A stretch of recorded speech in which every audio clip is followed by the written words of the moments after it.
Boa tarde, pessoal. Muito obrigada a todo mundo que está aqui no Pop Plus, tanto presencialmente quanto, por favor, DJ, tanto presencialmente quanto online no nosso Instagram. A gente está transmitindo pelo Instagram do Pop Plus BR.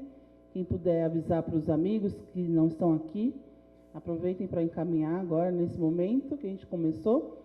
Então, eu queria agradecer a presença de todo mundo e falar que a ideia desse debate, né, foi porque a gente vê muitas consultoras de moda e de imagem, né, principalmente no Instagram, e já que a gente quer mostrar que a moda é para todo mundo, né, a gente está ainda muito no padrão também de consultoria de moda e de imagem. A gente vê ali todo mundo branco, magro, jovem, né? E a gente tem que mostrar que também não é nada disso, né? Consultoria de moda, de imagem, estilo é para todo mundo também. A gente quer quebrar os padrões disso também e mostrar que a informação de moda é para todos. O Pop Plus vem mostrando isso ao longo desses últimos 10 anos e a gente quer avançar cada vez mais, né? Trazer serviços e mais oportunidades, marcas, né? Mais qualidade para todo mundo, né? O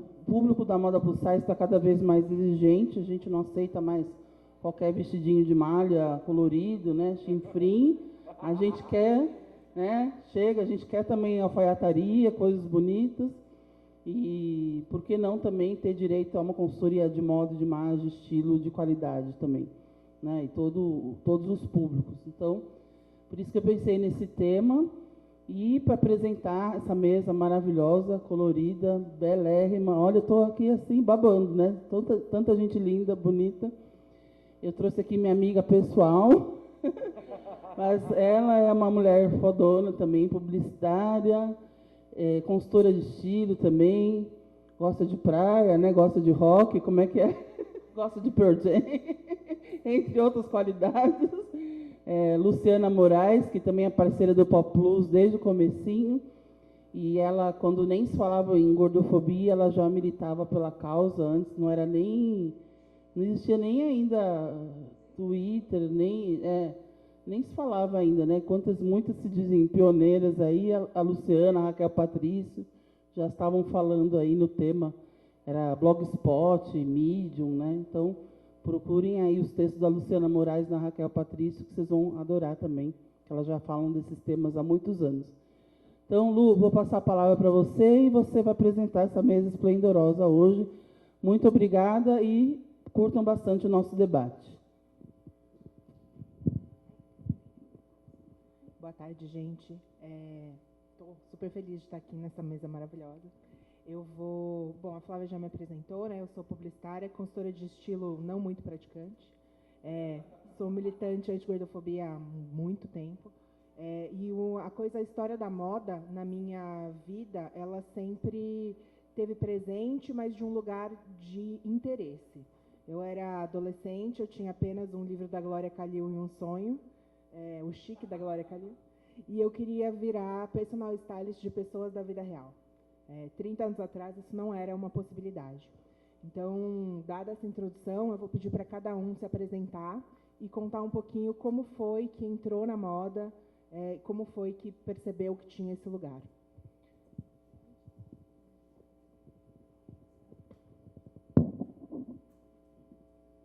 Olá, boa tarde. Meu nome é Marta, eu sou de Brasília, sou funcionária pública aposentada e meu encontro com a moda se deu depois da aposentadoria, apesar que o meu encontro mesmo e até a minha mudança no estilo e tudo já ocorreu enquanto eu trabalhava. Mas eu fui estudar, fui me aperfeiçoar após aposentada, então sou uma consultora de imagem atuante, experiente e feliz, tá bom? E estou muito agradecida de estar aqui nesse evento, me vendo bastante representada como uma mulher gorda, representada e respeitada, né? Como uma mulher gorda e como uma mulher com 58 anos de idade. Maravilhosa. Eu gostei do feliz. É importante. Fundamental, né? Fundamental. Feliz. Eu me chamo Paloma Gervásio Botelho, sou consultora de estilo desde 2015. Me entendo uma consultora autodidata, né? Fui estudar, tenho formação em instituições de ensino. A Rô, que está aqui, me deu aula, inclusive, no curso de consultoria de criação de imagem e styling de moda na pós-graduação do SENAC. Mas eu criei minha própria metodologia, né? Baseada na forma como eu aprendi a me vestir através da minha mãe. Né? Também uma mulher preta, uma mulher negra, acessando espaços que geralmente não são colocados para nós. E aí desenvolvi um conceito, né? Que o vestir para as pessoas de pele preta é para além das tendências de moda, do poder aquisitivo e da vaidade. É uma armadura de proteção contra as violências do racismo. E por meio dele eu desenvolvo o meu trabalho da consultoria. Né? Em 2020, na pandemia, idealizei ao lado da Marcela Lemos, que também é consultora de imagem, a RCNI, que é a Rede de Consultoras Negras de Imagem e Estilo, justamente pela uma das questões que a gente vai falar aqui, né? A falta de diversidade, a falta de representatividade de mulheres negras profissionais no mercado da consultoria de estilo. É por aí.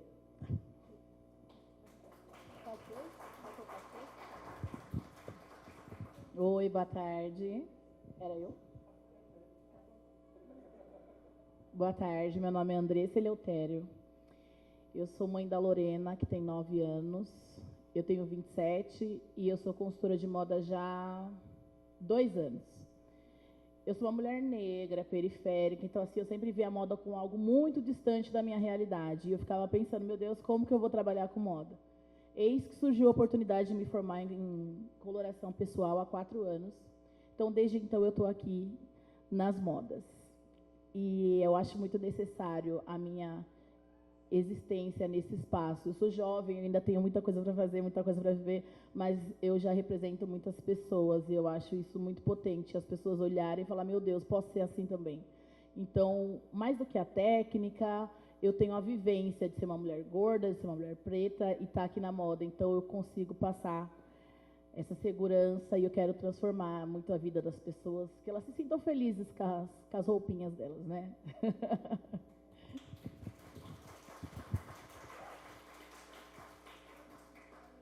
Oi, gente, meu nome é Ana Luísa, eu sou docente de moda nos cursos técnicos do SENAC.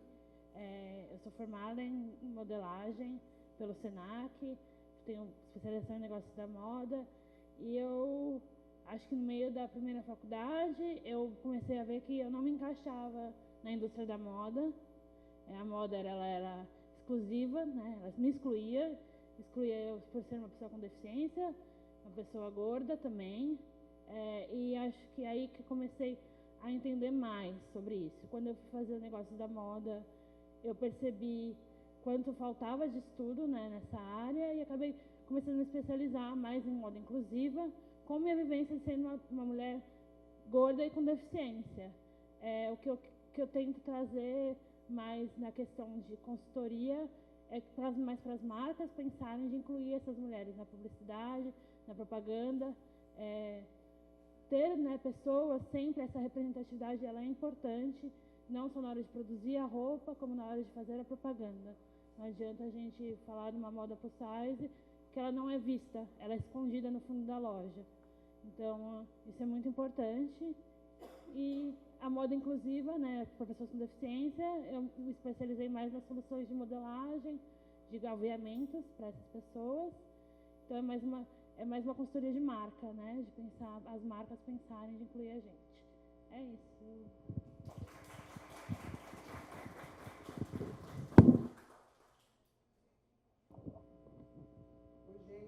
Eu sou Rica. Obrigado. Eu trabalho com moda desde sempre. Eu tenho 40 anos quase completados. Trabalho com moda desde os 17 anos. Fui da indústria, produzindo para grandes magazines, C&A, Renner, Riachuelo. Já trabalhei em grandes marcas, Fashion Week e afins. E sempre achei um saco. e achava que era toda essa estrutura toda sempre foi muito mentirosa e sempre muito excludente. E eu sempre acreditei que a moda é para todo mundo, já que a gente é obrigado a se vestir sempre, que a gente não pode ainda andar pelado pela rua, seria maravilhoso. Mas se dessas instituições sociais que o vestir-se é uma obrigação, a indústria tem obrigação de vestir todas as pessoas. E há muito tempo atrás eu comecei um movimento de pensar em etarismo, de pensar em pessoas normais, em corpos normais. A gente saiu esse final de semana, eu e meu marido, e aí eu tenho uma amiga modelo, tal, branca, magra. A gente olhou para a cara dela e eu falei, é impossível que a indústria faça roupa para esse tipo de gente. Porque ela é a metade de uma perna nossa.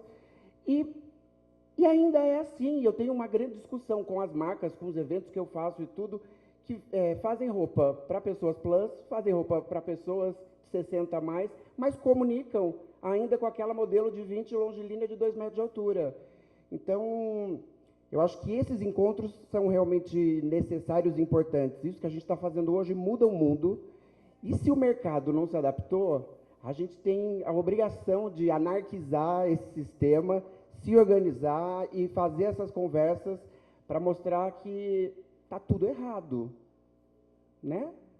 Prazer. E eu sou um dos apresentadores do Queer Eye Brasil. Obrigado. Bom, gente, todo mundo apresentado aqui. Acho que, para a gente começar e para ficar bem claro para todo mundo, a gente está acostumado na mídia a ver que o processo de consultoria de estilo, ele é um processo que chega na sua casa, não no seu programa, tá, Rita? Chega na sua casa, joga você pela janela, joga tudo que você tem no lixo e começa a construir uma outra coisa para representar ou se enquadrar dentro do que é o padrão. Aí eu queria que a Marta contasse um pouco como que é esse processo de consultoria de verdade.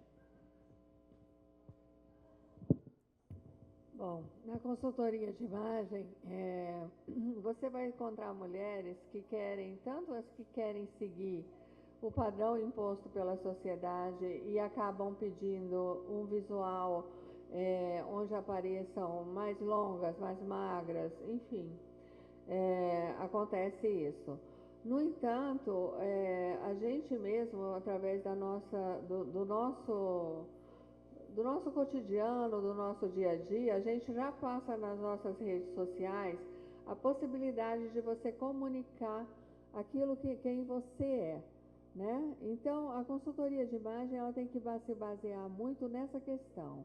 Quem você é e trazer aquilo que você é de dentro para fora. Lógico que você, em se falando de um mercado plus size e de pessoas gordas, nem sempre você vai ter a diversidade que atenda aquela pessoa. Você não tem a quantidade de produtos, às vezes, para atender aquela pessoa gorda com algumas... O mercado é limitado, né? Então, daí a importância mesmo de uma feira dessas. E, na realidade, uma consultoria de imagem nunca vai chegar, uma boa consultoria de imagem, nunca vai chegar na sua casa se desfazendo do que você tem, tá? É tudo uma construção em cima de quem você é, na realidade. Porque não adianta jogar peças fora, mudar uma pessoa do dia para a noite e, no dia seguinte, ela não se vê no espelho, ela não se encontrar, ela não está bem, tá bom? Ela não se identificar. Então, isso tem que ser, primeiramente, quem você é e o que você quer comunicar. Ok? Eu acho que exatamente isso, é uma construção eterna, né?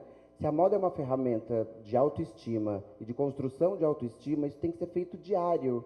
E a gente está sempre em evolução, sempre em descoberta. Esses programas que chegam, jogam a roupa da pessoa na lata e começa do zero, isso não existe, é uma inverdade, mesmo porque essas roupas voltam para a pessoa depois, é só para causar um buzz ali. Só que é muito problemático porque cria na cabeça de quem está assistindo, nunca vou ter essa chance na vida, nunca vou ter essa oportunidade, não tenho esse budget, não posso jogar minhas roupas fora. E dá medo, é assustador. Eu nunca fiz, por exemplo, isso, e o que eu nunca fiz da moda também é certo e errado. Teve uma época nos anos 2000 que as revistas me chamavam para fazer. Você tem que falar de certo e errado. Eu falei, não tem errado, não tem certo também. Então, e aí a gente acaba colocando sempre alguém numa posição pior. Porque se tem alguém certo, tem alguém que está errado. E se alguém está errado, a gente está fudendo com a autoestima dessa pessoa, ao invés de construir um caminho que seja de segurança. Eu acho que a moda tem que trazer segurança. A gente tem que se olhar no espelho e falar, hoje eu vou arrasar. Porque o mundo é o ó. E se a gente não usar a roupa, como você falou, como uma armadura, como uma ferramenta que nos propulsione a fazer coisas melhores sobre nós mesmos, aí ela não tem sentido, aí é só enfeite. Estou errado? Você falou uma outra coisa também que eu acho muito importante, que a gente tem que ter em mente o tempo todo. A gente tem que descolonizar os padrões. A gente vive hoje sem saber, porque a gente foi colonizado mesmo, filho de imigrante, não sei o quê, não sei o quê. A gente ainda acha Europa, branco, os tamanhos, uma coisa legal. E também, a gente tem que se conhecer como brasileiros e como uma identidade pessoal que a gente tem.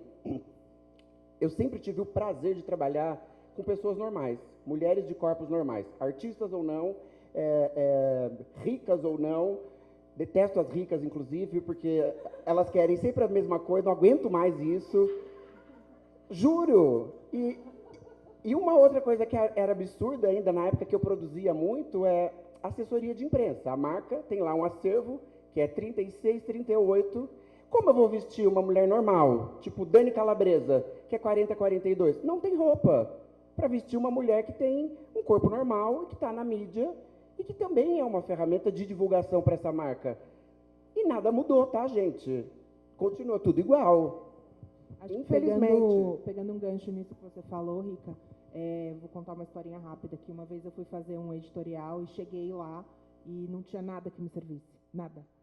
Nenhuma única peça. Então, a pessoa que estava fazendo a produção de moda daquele editorial nem considerou as pessoas que estavam ali. Mas, na verdade, eu queria puxar um gancho de uma outra fala sua, que mencionou a fala da Paloma sobre descolonizar. E aí eu queria ouvir tanto Paloma quanto o Alê sobre como o processo de consultoria ele pode nos ajudar no enfrentamento de questões estruturais. A gente sabe que empoderamento individual não resolve problema estrutural, mas como a gente trabalhar individualmente para enfrentar racismo, gordofobia, capacitismo, LGBTfobia, tudo isso. Então, como que o processo de vocês trabalha com isso? E aí, depois, já puxando um gancho para a gente passar de uma para outra, sobre análise de coloração para peles negras. Queria que vocês falassem um pouco disso também. Massa. Justamente isso, assim, com a minha metodologia que eu criei, que daí eu acho que entra também a questão da diversidade, o processo da consultoria, né? Eu não faço coloração, por exemplo. Aliás, eu não faço um monte de ferramenta tradicional da consultoria, né? E aí, a minha consultoria, eu atendo pessoas negras, seja homem, seja mulher, seja com deficiência, enfim, mas eu só atendo pessoas negras. E o meu olhar, na minha consultoria, é justamente como a gente faz um enfrentamento dia a dia do racismo, porque ele é toda hora. Eu saio da porta da minha casa, eu estou armada contra o racismo. Tem dias que eu estou mais fortalecida e tem dias que não, né? Mas a minha estética, além da cor da minha pele, a minha estética chama uma atenção, né? E é uma construção. Então, eu levo para os clientes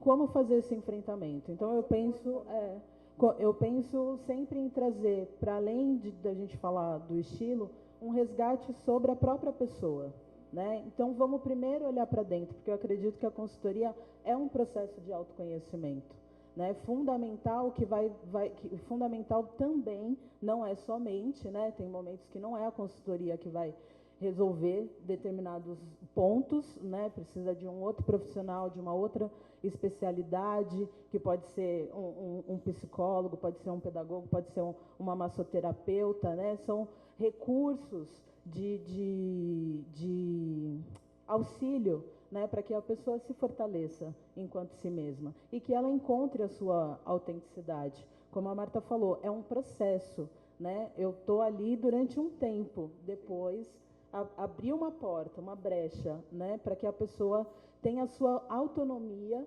né? E consiga caminhar, seguir caminhando, mas não é a resolução da vida, né? Vai fazer a coloração, vai resolver os seus problemas. Pera lá, né? Então, eu procuro ampliar o campo de visão, ampliar o repertório que a pessoa tem, enquanto pessoa preta. Né? Ela vê o quanto a gente construiu, que sim, temos violências, temos mazelas, a gente não nasce a partir do período da escravidão. Antes disso, né, quem eram os nossos antepassados e como esse racismo ele está diário, como a gente também pode, com elegância, que eu sempre falo, né, como a gente pode fazer esse enfrentamento, colocando o pé na porta, mas se fortalecendo. Né? Então, eu levo leitura de texto, eu levo indicação, que era uma das minhas indicações, por exemplo, né, e vou delineando conforme a profissão, conforme a personalidade, conforme os objetivos, os anseios que essa pessoa me traz. Né? Então, eu faço um caminho de... A gente acessa bastante as subjetividades dessa pessoa, para daí, quando a gente chega no momento do guarda-roupa, já que eu não tenho, eu falo, eu não faço uma análise de coloração tradicional, mas o que ela me traz no guarda-roupa, eu busco ampliar esse olhar de cores, né? Se não tem cor, poxa, é bacana, enfim, vou dando as possibilidades. E nesse momento, eu falo que rola uma magia, né? E gosto que a pessoa, em algum momento, ela comece a fazer por si mesma essas combinações. Né, pra gente... Essa magia é o momento que o negócio vai, não é?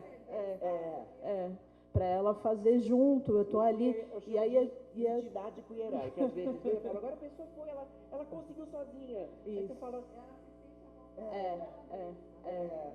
Exatamente. Se a moda tem algum... Exatamente. E trabalho muito esse lugar que você falou, não tem certo ou errado, né? O que é harmônico para você.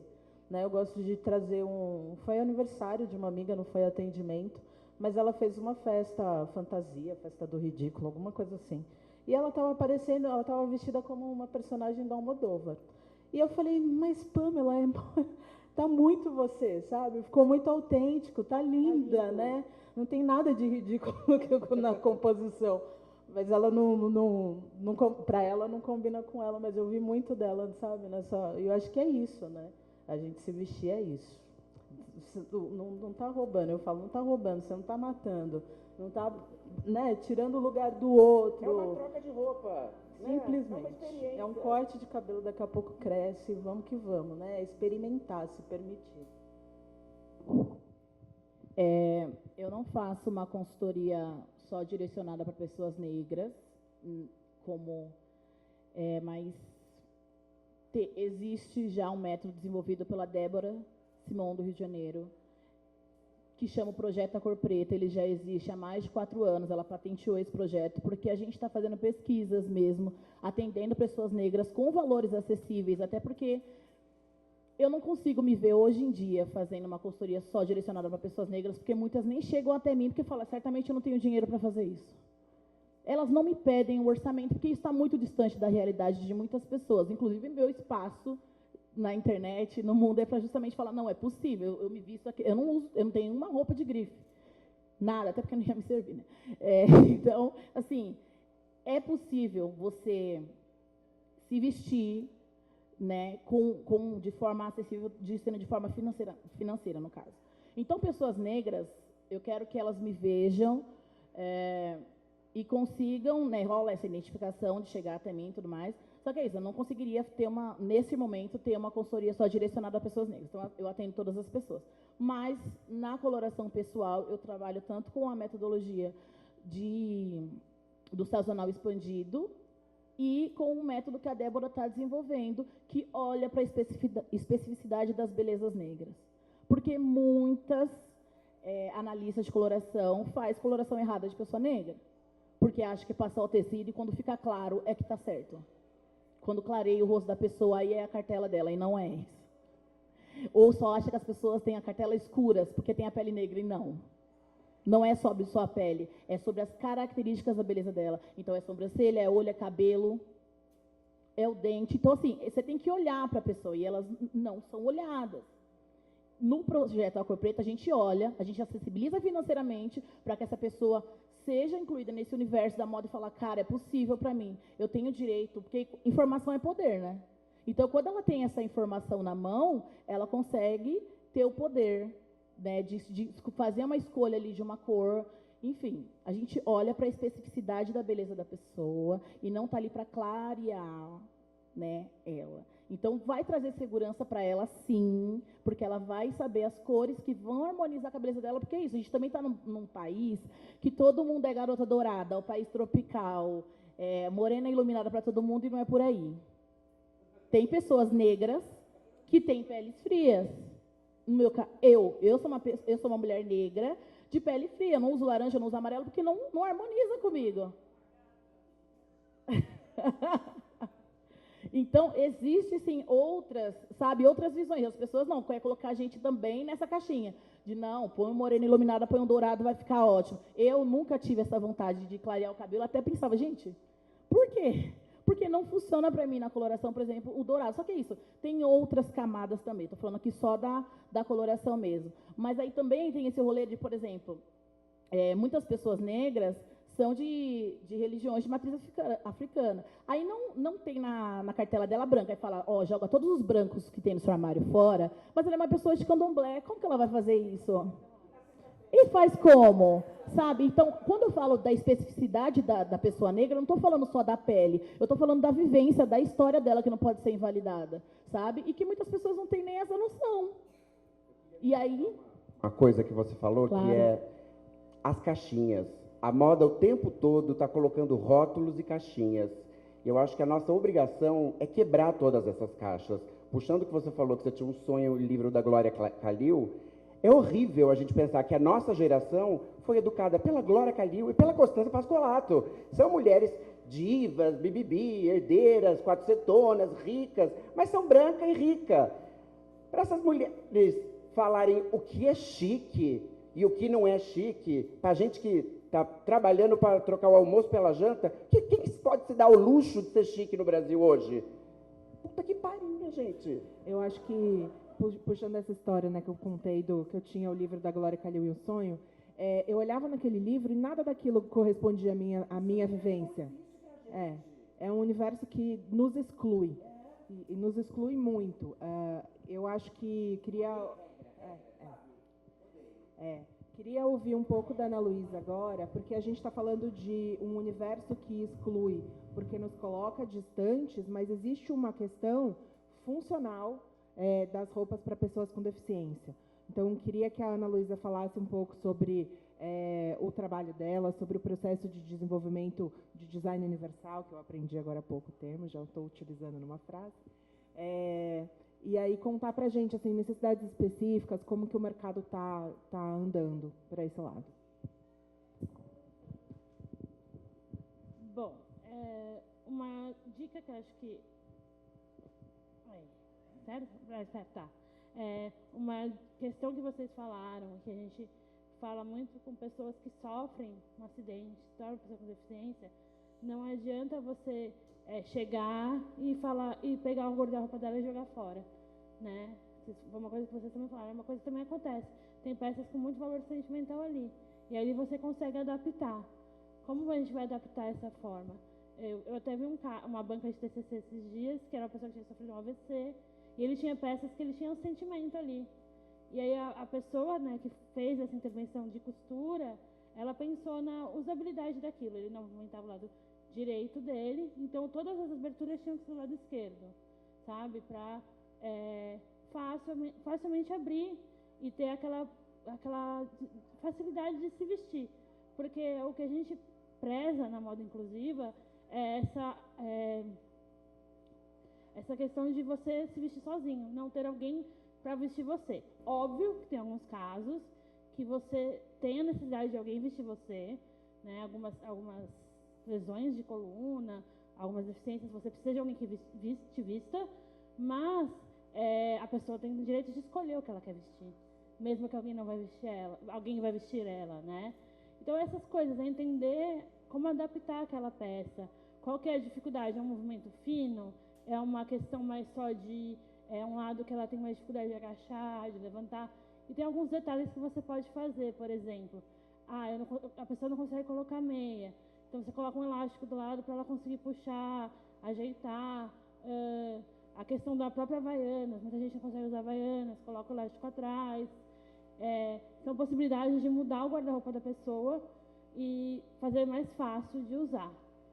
A questão da moda inclusiva, né, eu vou explicar um pouco, acho importante, ela surge em 2008 com o movimento de incluir pessoas com deficiência nesse movimento de moda. Então, é moda inclusiva para pessoas com deficiência. Eu acredito que a moda inclusiva ela é para todos os corpos que são excluídos da moda, né? E essa questão que você falou, design universal, já se tem estudos mostrando esse novo nome, um design universal. Por que esse nome, né? A gente tem uma população que está envelhecendo, a gente já tem estudos, né, da ONU falando que o Brasil vai ser, daqui a 10 anos, vai ser o 5º país com mais velhos no mundo, então precisam, né, a gente vai perdendo mobilidade, doenças, Covid, mostrou que pessoas foram adquirindo deficiências, né, adquiridas, então precisaram dessa adaptação. Então, é entender, eu acho, na consultoria, o que aquela pessoa precisa, o que precisa ser adaptado para ela, entendeu? Com as roupas que ela tem, precisa comprar, pode ser que compre alguma coisa, né? Mas não necessariamente você precisa comprar tudo de novo. E não necessariamente também a gente vê um movimento de marcas para pessoas com deficiência surgindo, só que são caras ainda. Então, a pessoa não tem como que ela fazer o guarda-roupa dela inteiro com aquela marca, porque custa, sei lá, R$500 uma calça jeans. Sabe? Uma coisa tão básica que a gente usa, ela não tem acesso. Então, a gente pode adaptar o que ela já tem de uma forma que ela se vista sozinha e tenha mais independência. E tenha as próprias escolhas também, né? Eu queria acrescentar uma coisinha. Eu acho interessante pensar que você sempre tem a possibilidade da customização daquilo que a pessoa tem. Eu acho que os consultores de imagem, eu sou professora de consultoria de imagem, eu sempre puxo que gostei muito do que ela trouxe, porque a customização também traz muita coisa daquilo que você usa, você tem possibilidade de adaptar aquilo que você quer e precisa, né? Outra coisa que eu queria pontuar, o consultor de imagem, ele nunca é o protagonista.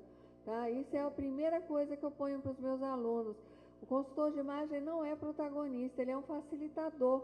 O protagonista é o cliente, é a pessoa que você está atendendo. O seu protagonismo não existe, tá? Porque você é facilitador. O que você tem que fazer é com que o seu cliente se empodere e seja protagonista na sua vida, tá? E não é mágica, não. É um processo. E quanto mais a gente escuta o cliente, mais ele mesmo se escuta, mais ele mesmo se revela para si e a gente tem a possibilidade de acompanhar isso. Isso que você falou é lindo, porque essa é a premissa do Queer Eye. O Queer, nós somos 5 facilitadores que damos ferramenta para aquela pessoa se descobrir. A gente não impõe nada o tempo todo. E no episódio da Luciana, que era da Luciana não, da Taninha, que ela era louca, consumista, que comprava um monte de coisa, ela tinha uma voz, segundo ela, que chamava o Azedinho, e ela comprava roupas de mulher magra, sendo 44, 46, ela comprava roupa P e M para um dia, quando ela emagrecesse, ela usar. Eu falei, como você pode ter esses fantasmas dentro do seu closet todo dia, colocando o dedo numa ferida que não está resolvida? Falei, vamos customizar isso. A gente ressignificou várias peças do guarda-roupa dela para ela entender que tinha muito dinheiro parado ali, que a gente tinha que ou vender ou ressignificar e reeditar para um closet melhor. E você falou do apego emocional no episódio do Rafa, que é o viúvo com as crianças. Lindo. Ele conseguiu, hoje a gente encontrou com ele tem um mês, ele consegue falar que ele está bonito hoje em dia, olha que lindo. Ele tinha muita... O meu primeiro passo do Rica Veste é abrir espaço para o novo, daquelas roupas que realmente não fazem sentido. né? Ou doar, ou vender, ou colocar em site de revenda e troca. Mas sempre acho que o meu começo é sempre abrindo um espaço dentro do closet e do coração do cliente. O Rafa tinha um armário inteiro cheio de roupas da esposa que faleceu. Como eu vou mexer nessas roupas e editar alguma coisa daquilo, sendo que ele está guardando memórias afetivas para a filha que vai crescer? Eu tenho vontade de chorar quando eu lembro. Foi muito forte isso. Não se mexe nisso. O que eu fiz foi mandar tudo para a ozonioterapia, para higienizar, que é um processo maravilhoso que não tira o cheirinho, o toque da pessoa, mas tira as colônias de bactéria, etc. E guardei tudo naquele processo que chupa a vácuo, para poder conservar também.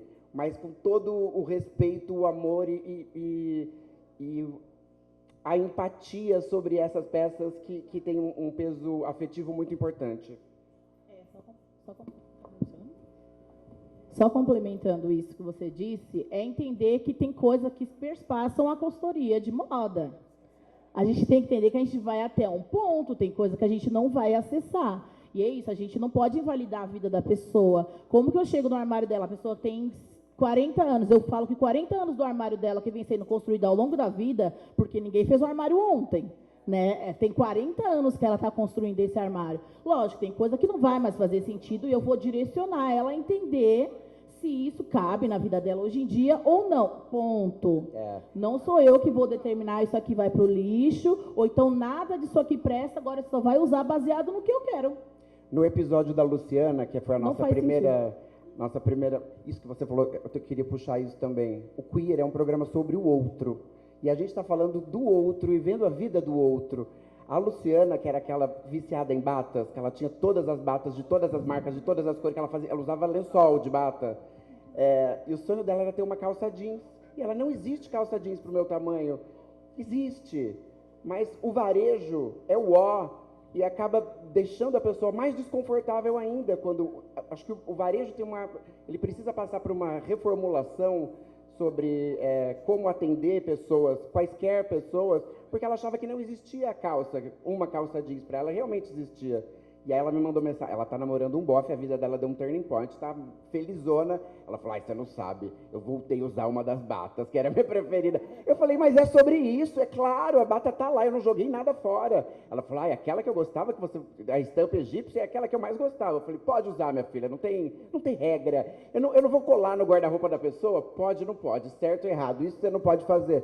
Porque a bata vai com a bata, seja feliz. Diariamente falando pra gente, pode isso, não pode aquilo, pode isso, não pode aquilo. Tem pessoas que não vão conseguir chegar nesse lugar de tipo, vou ser feliz vestindo qualquer roupinha. É o que eu quero para todo mundo. Mas é isso que a gente tem que vender como ideia.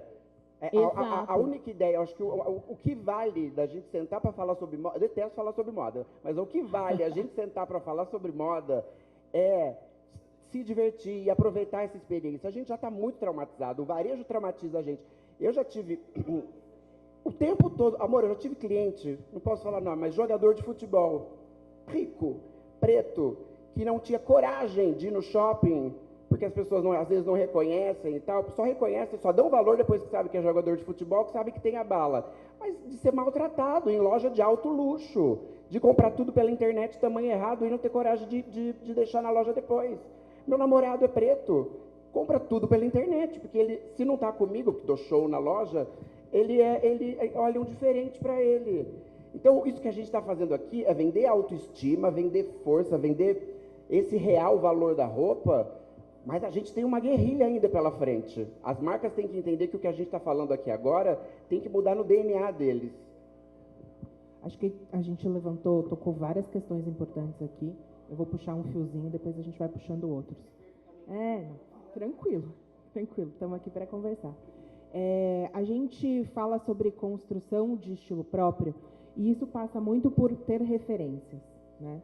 Quando a gente está falando de pessoas gordas, você trouxe 2 exemplos das moças do Queer Eye, tanto a Taninha quanto a Luciana. Elas não tinham esse repertório, essa referência. Ela não achava que tinha calça jeans para ela.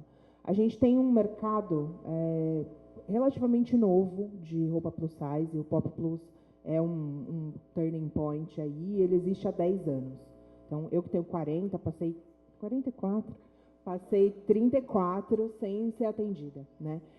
Então, eu queria que vocês comentassem um pouco sobre os desafios de construir o estilo pessoal quando você não encontra a roupa que você queria. Você partiu do ponto da referência, né? Essas pessoas ainda continuam olhando e seguindo Giovanna Bank, Bruna Marquezine e essas influenciadoras. Quando a gente entende que tem um universo de outras pessoas, de mulheres reais, diferentes, fazendo conteúdo na internet também, a gente tem a obrigação de passar essa referência para a pessoa se reconhecer, citar quais são esses influenciadores, enaltecer esses influenciadores que estão construindo trabalhos reais. E a partir dessa construção, a pessoa ir fazendo escolhas. Tem um momento do meu processo Rica Veste que eu obrigo a pessoa a abrir uma pasta no Pinterest, ou printar e tirar foto das coisas que ela acha legal para fazer um brainstorm em cima daquilo. E geralmente são coisas que já existem no guarda-roupa da pessoa, mas ela não se sente, ela não tem força para usar. É descoberta, gente. Tipo assim, é quase Zibe Gasparetto. Você tem que se conhecendo todos os dias. É autoconhecimento da moda, né? Como se o cérebro estivesse para fora. Colocar esse cérebro de volta para dentro. A gente está lidando, gente, com questões estruturais, quando a gente está falando dessas questões do negro, do gordo, tá? Então, dentro da própria família, às vezes a pessoa já está enfrentando, no caso do gordo, às vezes a própria família, ela é vítima da própria família em matéria de gordofobia. Então, a gente vai crescendo já com uma série de imposições, às vezes, que são difíceis de sair, de virar essa chave e sair disso, tá? E muitas vezes, quando você consegue virar essa chave e sair disso, o mercado não te dá a opção ou a variedade de coisas que você gostaria de ter. Isso é uma questão que o varejo tem que ver. Então, na realidade, a gente está lidando com questões bastante difíceis de todo mundo entender, porque elas são estruturais, tá? Então, é um olhar da mídia que a gente precisa, de uma representatividade, às vezes, de pessoas realmente famosas, porque são as pessoas que podem mudar, assim como os estilistas. Eles podem mudar esse conceito. Por que o estilista faz roupa também mais para a mulher magra? Porque é mais fácil de vestir a mulher magra do que a mulher que tem várias ondinhas, várias coisas e do jeito que ela quer, entendeu? Então, ele faz as coisas, às vezes, e a gente tem milhões de pessoas que usam tamanhos menores do que os seus, ou então que compram até roupas, como a Henrica colocou aqui, menores do que o seu tamanho, pensando que um dia vão emagrecer para caber ali. Então, acaba que isso, ter isso como meta, porque aquilo vem já de fora, muito forte, tá? A não aceitação de você ter um biótipo completamente diferente, não é um processo fácil, tá? E não é fácil achar, realmente, às vezes, coisas nessa diversas. Mas a gente pesquisa, a gente que é consultor de imagem, a gente pesquisa e a gente customiza e a gente anda atrás para poder atender, tá bom? O mundo da moda é um saco, né? As editoras da revista são um saco, são todas loiras, ricas, privilegiadas. Eu trabalhei há algum tempo com a Flúvia Lacerda, que é uma modelo plus size, tipo a Gisele Bündchen do plus size. Ela era 20 anos atrás, maravilhosa. Estávamos fotografando uma revista muito famosa, certo dia. Ela seria a capa. A editora a convidou. Aconteceu uma produção voltada para a Flu, que é uma mulher gorda. E aí eu já tinha batido com ela quais os looks que eu tinha certeza que ela ia gostar, que ela ia usar. Do nada, meu amor, me vem a editora da revista com trench coat. Falar, eu acho que a gente tem que colocar isso em você para alongar.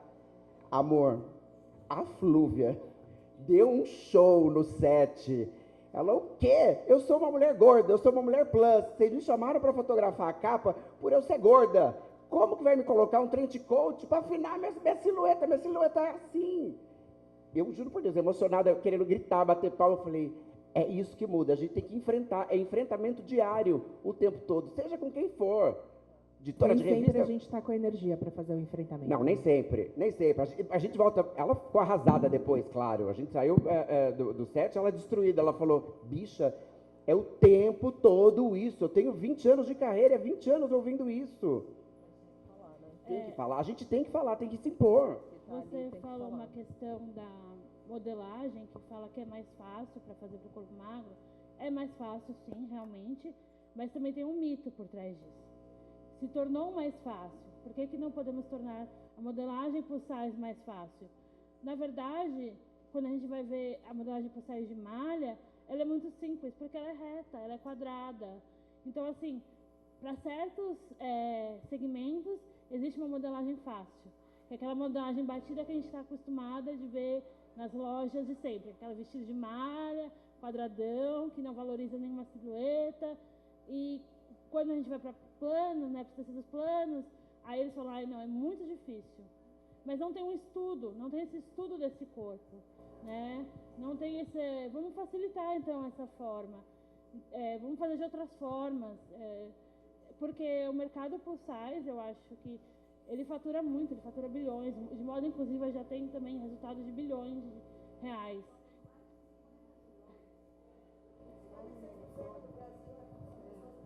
Ou seja, nós somos mais de 50 milhões de pessoas gordas no Brasil, tá? Então, é hora de olhar, tá? E não de olhar com aquele olhar que se acostumou a colocar o gordo, né? Porque está na hora de desmistificar, de tirar mesmo, de quebrar rótulos e padrões, como ele falou. E isso é difícil, isso é uma construção.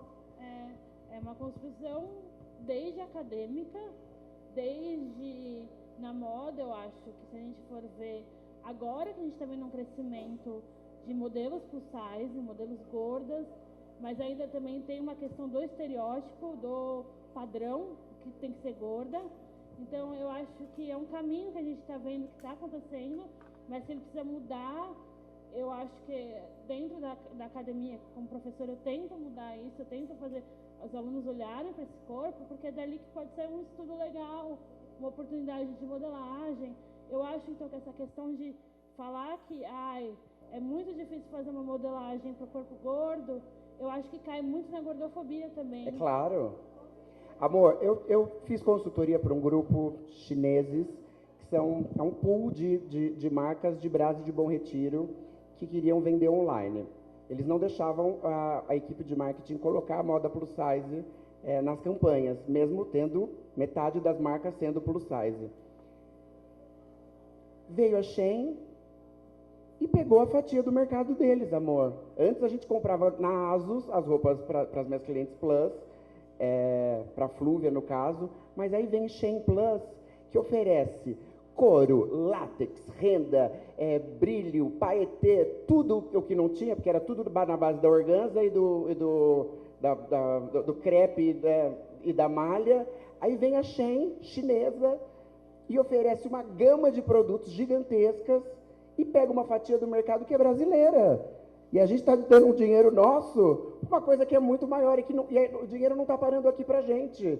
Então chega a ser estúpido de grande parte dos empresários e desse pool de pessoas que realmente produzem, que fazem produto, não pensar nisso, na gente, como um todo.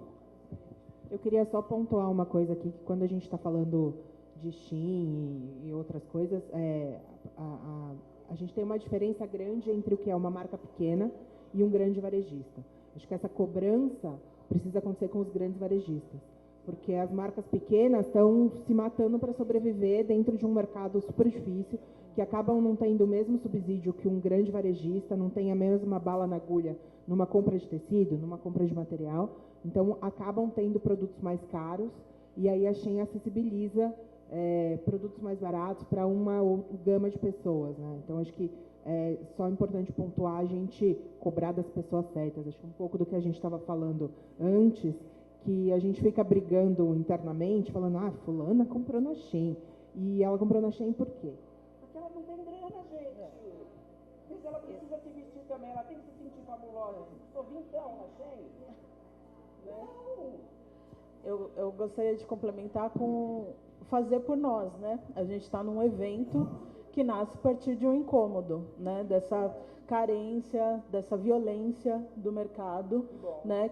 Que está aí há 10 anos existindo e resistindo também, né? Eu fundar uma rede de consultoras negras é nesse lugar também, né? As marcas que estão aqui presentes, a maioria também vem com esse incômodo. Eu não me vi, então eu quis fazer uma diferença, quis fazer roupa para mim, quis fazer roupa para os meus pares, né? Então acho que é importante a gente pensar na construção também, a gente reclamar, a gente reivindicar, a gente buscar os nossos direitos, políticas públicas, né? Como foi o debate de ontem aqui, políticas públicas para corpos gordos, não é só o vestir, é para além disso, a gente militar, a gente fazer ativismo diante disso, para a gente buscar essa diferença, porque esses grandes eles não fazem porque eles não querem, gente. Né? Eles não querem mudar o racismo, eles não querem mudar o sistema gordofóbico, eles não querem mudar a LGBTQIAP+ fobia, eles simplesmente não querem, porque isso Mas a gente está aqui para bugar. A gente está aqui para bugar, exatamente, para fazer a diferença. A gente vem. Né? Para a gente fazer a diferença enquanto profissional, enquanto consumidor, é importante a gente ter essa consciência.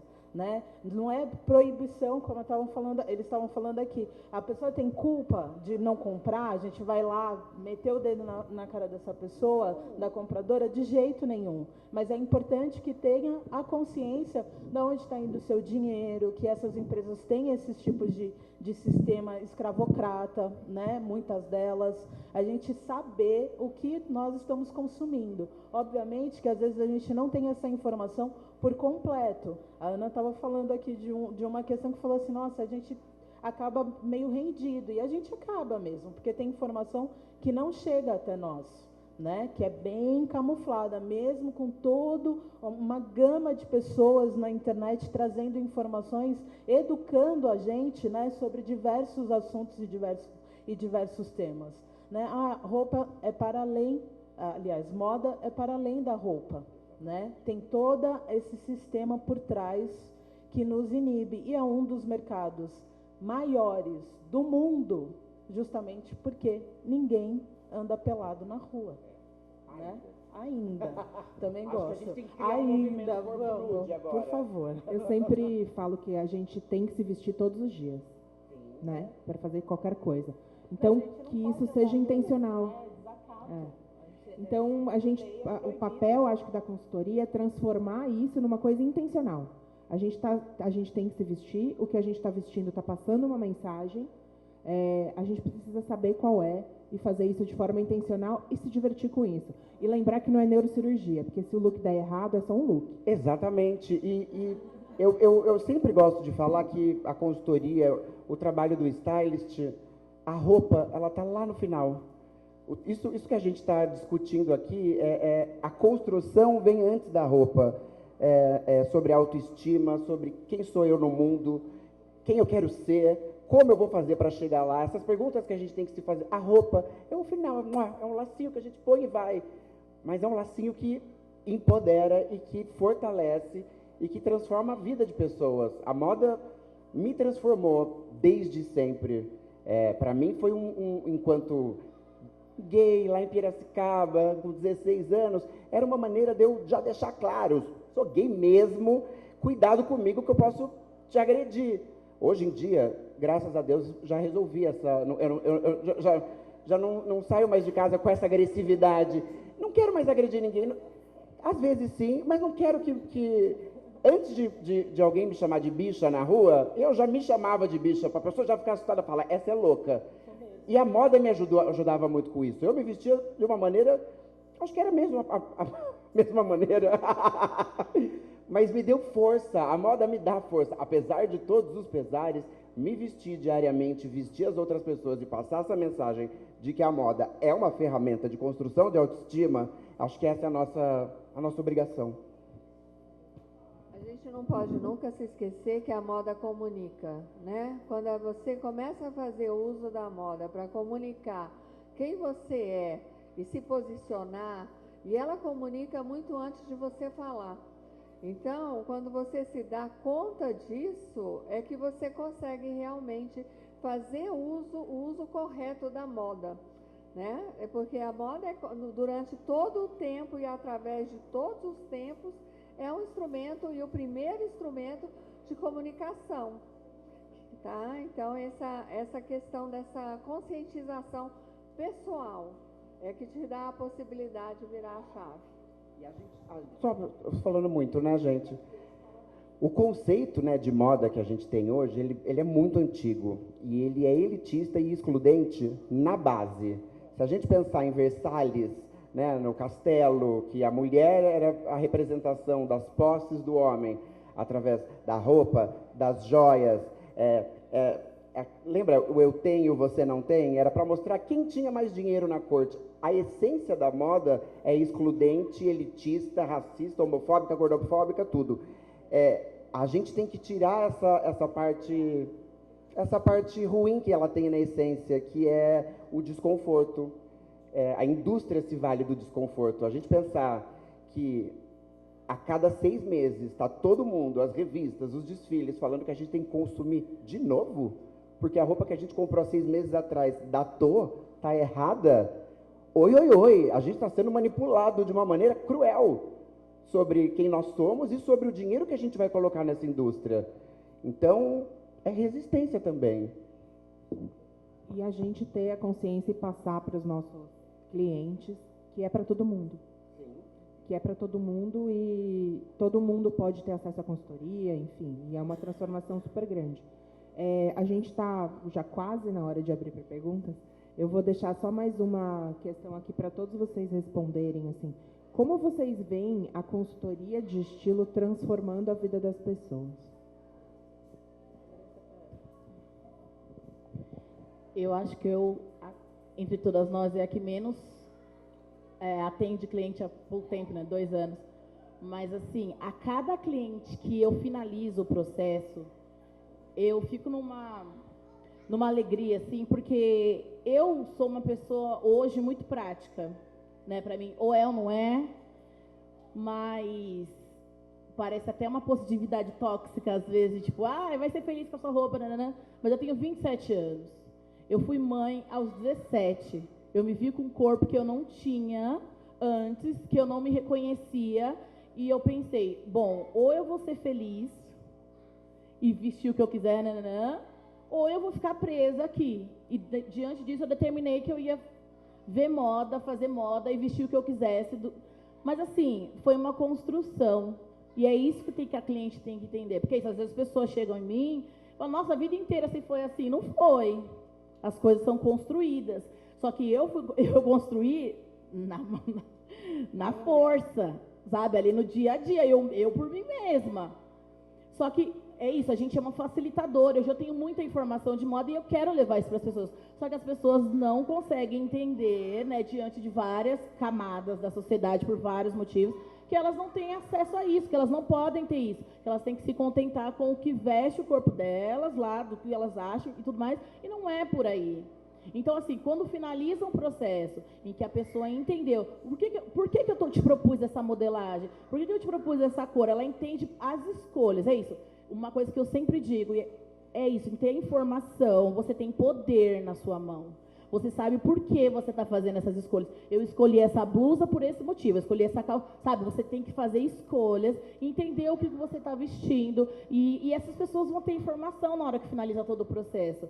Então, no final das contas, eu vou entregar para ela sobre roupa, mas todo o processo não foi só sobre isso. É um processo de autoconhecimento que todo mundo precisa passar. E hoje, o que as pessoas têm na mente é que, não, só quem é famoso, só quem é rico, só quem trabalha com a imagem que precisa. Não, você se veste todo dia, como foi dito aqui. Ninguém anda pelado, a gente se veste todo dia. Então, que a gente facilite esse processo, que a gente tenha entendimento, informação sobre esse processo do nosso vestir. Logo, a gente vai ter autonomia sobre o nosso vestir e saber o que eu estou vestindo e por quê. Não só entrar numa loja... Engraçado, uma coisa que eu sempre digo para minhas clientes. Vou até deixar para vocês pensarem. A gente não entra no mercado, por exemplo, eu não como molho de tomate. Eu entro no mercado, vejo um rótulo de molho de tomate muito bonito e falo, vou comprar. Não como, vai ficar lá no meu armário, mas esse rótulo é ótimo, vou levar. Ninguém faz isso, né? Com a comida, mas com a roupa a gente faz. Diariamente, semanalmente. A gente precisa ter esse entendimento. Por que que eu vou fazer essa escolha? E outra, é muito legal, né? A gente usar truques e tudo mais, mas assim, tem que ser de forma intencional. Exato, mas as pessoas gordas não podem ficar se vestindo só de truque. Eu amo a alfaiataria. E eu comecei a usar a alfaiataria do meu irmão. Porque não tinha blazer. Sempre tive muito seio, não tinha blazer pra mim. Eu usava o dele. Foi legal por um tempo, né? Mas chegou uma hora que eu falei, para, eu não quero mais blazer preto e azul marinho, eu quero um rosa. E aí que não tinha? É isso, hoje, e é isso, eu atendo cliente há 2 anos. Hoje, para mim, é tranquilo atender uma cliente plus size. Eu consigo entregar coisas para elas. Mas eu penso a quem atendia cliente há 10 anos atrás. O que você entregava para essa cliente? Com o mercado que não te entregava nada. E eu não acho que a gente tem que cobrar das marcas pequenas, a gente tem que cobrar de quem é grande. De quem vai conseguir fazer isso e nem cobrar da pessoa. Eu já fui questionada, mas esse blazer da Shein, eu falei, eu vou comprar outro em outro lugar, qual? Por 60 reais. Não, e às vezes você nem por 60 você não encontra.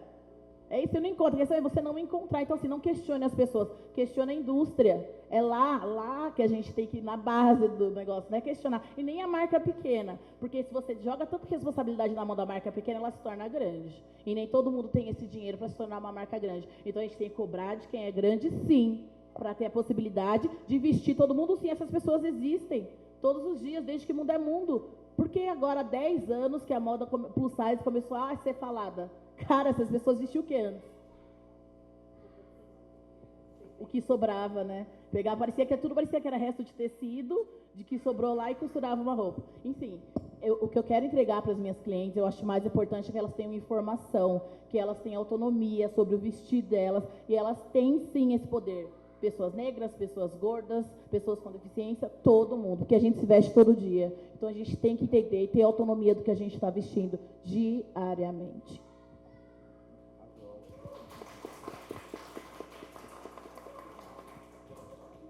Eu acho que... Peraí, Eu acho que, complementando a questão que você estava falando, dessa questão de escolha, o mundo hoje tornou... As tendências são tudo. E eu acho que a gente está imerso eu preciso dessa tendência, eu preciso seguir essa tendência, mesmo não gostando, mesmo não querendo, sabe? E eu acho que é isso que a gente tem que explicar. A moda, você comunica quem você é. Talvez aquela tendência não é algo que você gosta, você não precisa seguir. E eu acho que a moda, hoje em dia, está muito isso, assim.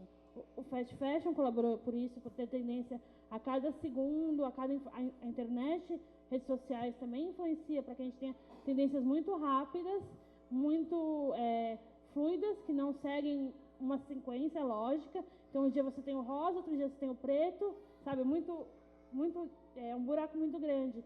E aí a pessoa acaba querendo comprar tudo para ter tudo, sem entender o que ela gosta, sem entender o que ela é, né? Quem ela comunica. Eu acho que isso é o mais importante, entender que é importante, sim, né, a gente que trabalha, entender as tendências, mas o nosso cliente não precisa de todas as tendências para comunicar quem ele é. Ele pode usar Barbiecore porque ele gosta, né? Mas não necessariamente ele vai ter que usar o preto punk porque não é uma coisa que ele é, entendeu? Eu acho que é essa questão que mudou muito, né? Ter tendência a todo momento, as pessoas ficam muito perdidas no que elas são. Eu acho que é isso.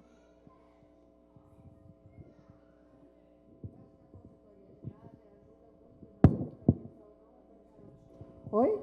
Dá para ouvir? Eu acho que a consultoria de imagem ajuda muito a pessoa nisso, né? Nas escolhas mais acertadas para ela.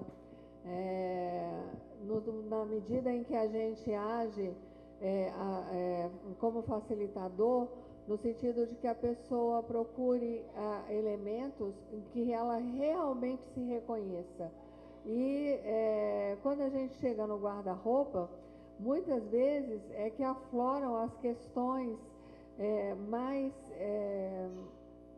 internas e mais difíceis. Quando você chega no guarda-roupa da pessoa e às vezes o guarda-roupa dela ela se dá conta de que o guarda-roupa dela não a representa, porque está cheio de roupas que nem cabem nela, porque está cheio de roupas que não falam do que ela é em si, e como atuante, como uma pessoa que passa a mensagem diariamente, como eu disse, que é quando você consegue entender a importância do vestir-se, tá? Então, vestir-se adequadamente passa por essa questão de você entender que você passa a mensagem com que você usa, mas passa também pelos direitos que você tem de passar a mensagem que você quer e de ter aquilo que você pode comprar, tá? Então, o consultor de imagem trabalha nesse malabarismo de lidar com essas questões, privilegiando sempre quem é o cliente, quem é a pessoa que, como eu disse, é o protagonista.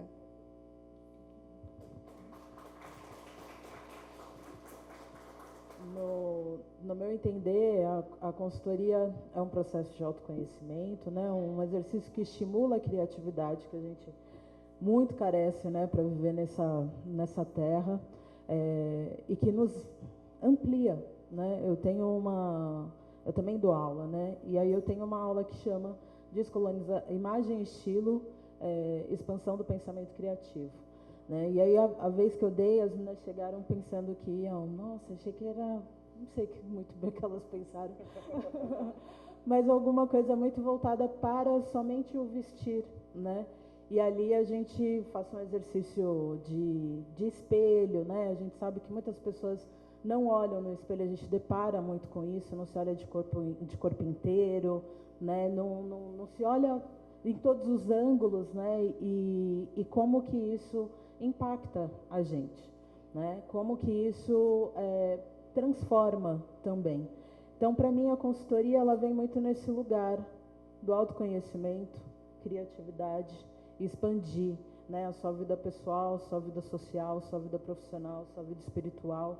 Eu busco tocar nesses lugares, assim, que é uma linha tênue, né? Bastante tênue quando você trata da subjetividade. Mas eu acho fundamental, porque para a pessoa realmente conseguir construir essa imagem, né? De quando você pede, por exemplo, um mood board de estilos, né? Formado pelo Pinterest, que a pessoa não vá buscar referências que não tem nada a ver com a estética dela. Né? Ela sendo um corpo gordo, ela procurando uma pessoa magra, ela sendo uma pessoa preta, ela procurando uma pessoa branca, ela tendo um cabelo crespo, ela procurando um cabelo liso, completamente desconexo dessa imagem. E ali já te responde, né, que ali tem algum outro lugar para a gente caminhar muito mais. E também gosto de lembrar, nós profissionais consultoras, né, da gente fazer o exercício da autoconsultoria. Né? Então, cada atendimento meu, eu busco me transformar também. Ele precisa me impactar. Né? Eu faço o processo de expansão de mim mesma diariamente. Né? Vivo todos os dias, estou com saúde todos os dias, eu preciso estar melhor todos os dias, eu preciso avançar, progredir o meu pessoal todos os dias para eu realmente transmitir com verdade, com autenticidade, aquilo que eu quero nos meus atendimentos. Né? E aí eu consegui alcançar ou tocar, pelo menos, que a pessoa caminhe, que a pessoa continue. Né? Eu amei o expansão. É isso. Eu trabalhei na indústria há muito tempo, fazendo marcas de skate, masculinas, surf, etc. e tal. E um dia eu me toquei e eram marcas populares. Eu falei, gente, eu estou a cada 6 meses convencendo aquele menino skatista que ganha 1.500 a comprar um pack de 3 camisetas preta, azul marinho e cinza por 119 de novo. E está tudo errado. E eu encontrei a minha verdade, o meu propósito através das pessoas, fazendo consultoria de estilo para as pessoas. E eu comecei a me transformar ali também. Foi esse pulo do gato que me salvou na moda, porque eu estava completamente desgostoso. Eu falei, eu não quero trabalhar em fábrica, não quero só fazer campanha, porque as marcas não mudam muito.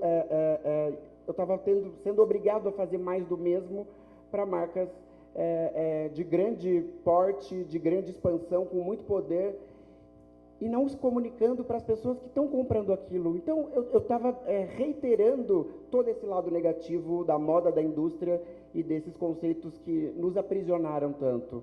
Eu tive a sorte e o privilégio de me tornar amigo de quase todas as pessoas com quem eu trabalhei. E eu entrei no momento da vida delas em momentos muito diferentes. Existe uma organização espiritual, eu acho, porque eu tive uma época que era assim, jogadores de futebol, depois foram advogados, aí depois foram artistas, e em momentos assim ou de uma separação, ou depois de um câncer, e querendo melhorar, porque a quimioterapia transforma você completamente, a mulher estava ali não se reconhecendo mais na célula, não se reconhecendo no armário. Tive casos de bofes, caretas, que queriam melhorar no trabalho. É aí que eu encontro o propósito, sabe? Tocar a vida dessas pessoas e saber que elas se expandiram e que elas estão a caminho de se iluminar. Eu eu tenho certeza, a roupa é para isso, é para fazer a gente brilhar.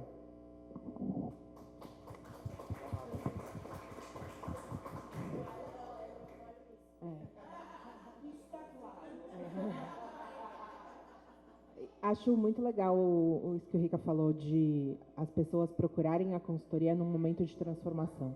Então, tem muita mulher que chega com filho que está 3 anos, filho de 3 anos, ou me aposentei, ou mudei de emprego, ou estou com outros objetivos, né? Então, o processo ele é um processo coletivo, é um processo de autoconhecimento, e é um processo onde sai uma pessoa com um entendimento de si própria muito diferente. E eu gosto de falar também que não é uma receita exata, não é uma ciência exata. Cada processo é um processo. E nunca vai ser. Então, é autodescoberta diariamente. Nunca.